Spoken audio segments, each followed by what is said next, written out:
Bonjour à toutes et à tous, que de rebondissements dans ce début de Mercato 2022, de quoi ravir les médias européens, à commencer par la presse anglaise. Ce matin au pays de sa majesté, on pleure le départ de Sadio Mané, le Daily Star est catégorique ce matin, Sadio, tout est fini. Liverpool a accepté la dernière offre du Bayern Munich pour le Sénégalais, l'attaquant doit passer la visite médicale aujourd'hui avant de signer un contrat de 3 ans, une triste fin pour le Daily Express qui déplore son départ après l'échec des Reds en Ligue des Champions, mais le club a apprécié la manière respectueuse avec laquelle Mané a communiqué son désir de partir. Enfin, on en sait un peu plus sur les coulisses du transfert dans les pages intérieures du Guardian avec un article de Fabrizio Romano. Le Bayern va débourser un peu plus de 40 millions d'euros, bonus compris, pour le champion d'Afrique. Une info confirmée par le Daily Mirror. L'officialisation devrait arriver dans les prochaines heures, alors restez connectés sur Foot Mercato. Du côté de la Serie A, on retrouve les rumeurs classiques, surtout en ce qui concerne Romelu Lukaku. Le Belge qui n'est pas dans les plans de Tuchel et de Chelsea pour la saison prochaine a fait savoir à son club que l'Inter était sa seule destination possible. Il est attendu à Milan la semaine prochaine. Le compte à rebours est lancé pour le Corriere dello Sport. Le journal italien estime que le prix du prêt pour Lukaku est de 10 voire 12 millions d'euros. La Gazzetta dello Sport ouvre de son côté son édition du jour sur la Juventus qui veut renforcer sa défense. Chiellini est parti, il faut un nouveau taulier aux côtés de De Ligt et leur cible prioritaire c'est bien évidemment Kalidou Koulibaly. Naples n'a pas l'intention de laisser partir le capitaine sénégalais aussi facilement, même s'il lui reste qu'un an de contrat, il faudrait débourser au moins 40 millions pour s'attacher ses services. La Juve est en concurrence avec le PSG, surtout le Barça sur ce dossier. Enfin, une petite info qui concerne la Ligue 1, d'après le journal régional Il Romanista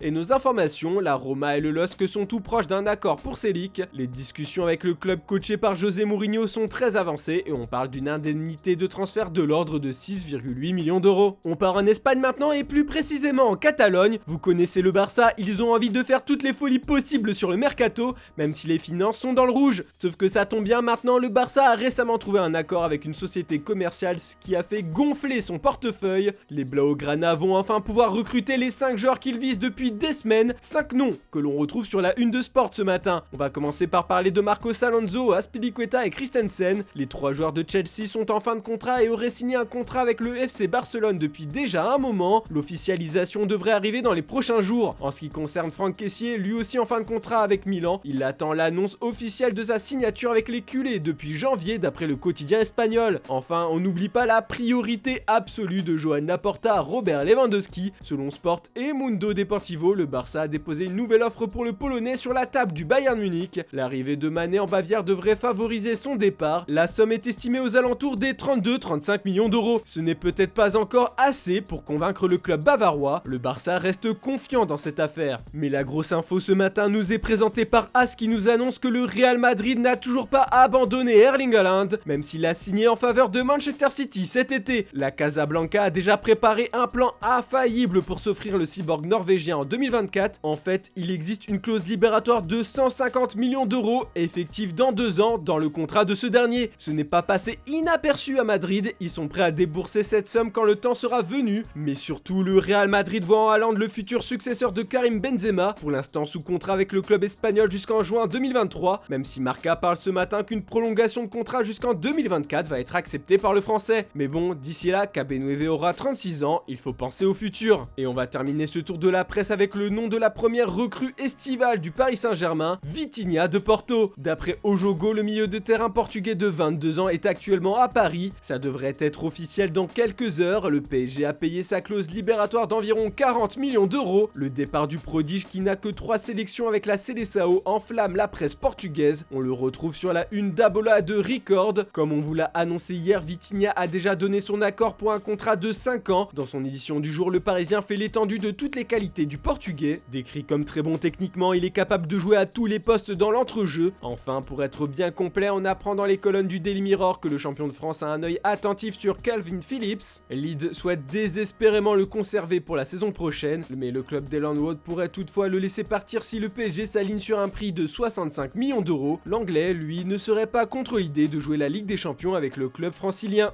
Voilà, c'est tout pour ce samedi. Comme d'habitude, on se retrouve demain matin pour une nouvelle revue de presse. Et ne manquez pas notre nouvel épisode du JT sur Snapchat en fin d'après-midi. Bonne journée à toutes et à tous.